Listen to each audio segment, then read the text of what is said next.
Bismillahirrahmanirrahim. Assalamu alaikum students. We were discussing about chapter number 6, which is structure of an atom.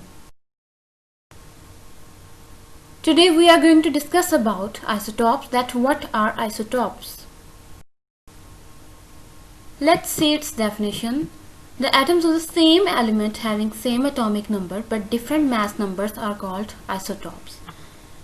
जितने भी atoms हैं किसी भी element के, उनका नंबर ऑफ प्रोटॉन जो है वो सेम होता है, लेकिन डिफरेंस कहाँ आ जाता है उनके नंबर ऑफ न्यूट्रॉन्स में. जैसे जैसे उनका नंबर ऑफ न्यूट्रॉन्स चेंज होता जाएगा तो उनका मास नंबर भी चेंज होता जाएगा, जिसकी वजह से हमारे पास टाइप्स ऑफ एटम्स बनते हैं, एलिमेंट्स बनते हैं, जिनको हम क्या बोलते हैं, isotopes. For example there are 3 isotopes of hydrogen. Number 1 is protium, Number 2 is deuterium and Number 3 is tritium. Protium में देखें तो यहाँ पर सिर्फ एक नंबर ऑफ प्रोटॉन प्रेजेंट है, उसी तरह एक नंबर ऑफ इलेक्ट्रॉन प्रेजेंट है, क्योंकि नंबर ऑफ प्रोटॉन जो है वो इक्वल होते हैं नंबर ऑफ इलेक्ट्रॉन के. यहाँ पर कोई न्यूट्रॉन जो है वो प्रेजेंट नहीं है. सेकेंड आइसोटॉप में देखें, यहाँ पर एक न्यूट्रॉन जो है वो एडअप हो गया है, जिसकी वजह से क्या होगा कि इसका मास नंबर चेंज हो जाएगा. यहाँ पर मास नंबर 2 था, यहाँ पर क्या हो जाएगा 3, और थर्ड वन में क्या हो जाएगा, जहाँ पर 2 न्यूट्रॉन आ चुके हैं वहाँ पर 4 हो जाएगा इसका मास नंबर. तो यहाँ पर चेंजिंग जो है वो मास नंबर में आएगी, लेकिन जो इनका एटॉमिक नंबर है, नंबर प्रोटॉन्स जो है वो तीनों में सेम है.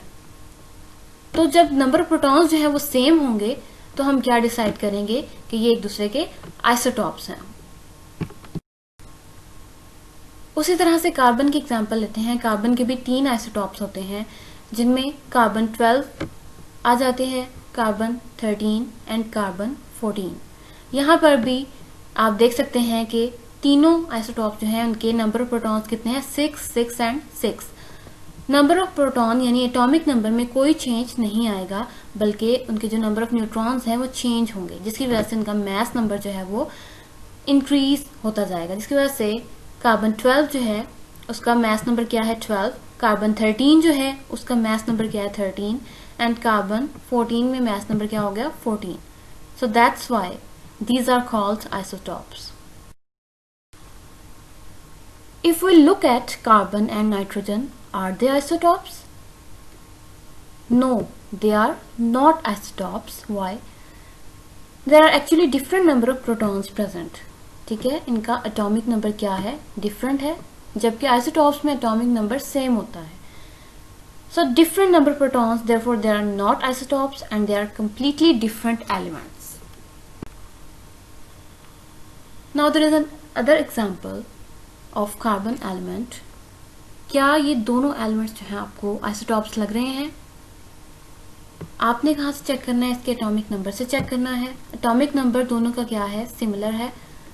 तो क्या ये आइसोटॉप्स हो सकते हैं? Yes, these are isotopes.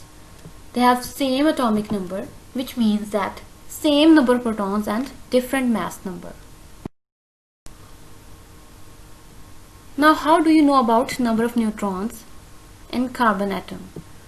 So the number of neutrons is equal to mass number minus number of protons, as we have previously discussed in our previous lectures. Mass number यहाँ पर 12 होगा कार्बन का, जिसमें से आप नंबर प्रोटॉन्स को minus कर दोगे तो आपके पास क्या आ जाएगा, number of neutrons which are 6. 12 minus 6 is equal to 6. Next, number of neutrons is equal to mass number minus number of protons. Here the mass number is 14 minus 6 is equal to 8. Number of protons is equal to mass number minus number of protons, and here the mass number is 13 minus 6, which means 7 number of neutrons. तो ये 3 isotope जो हैं उसमें mass number में difference आएगा, atomic number में difference नहीं आएगा. So these are called isotopes. So what are radioisotopes? As atom gets bigger and heavier, nuclei become bigger and heavier.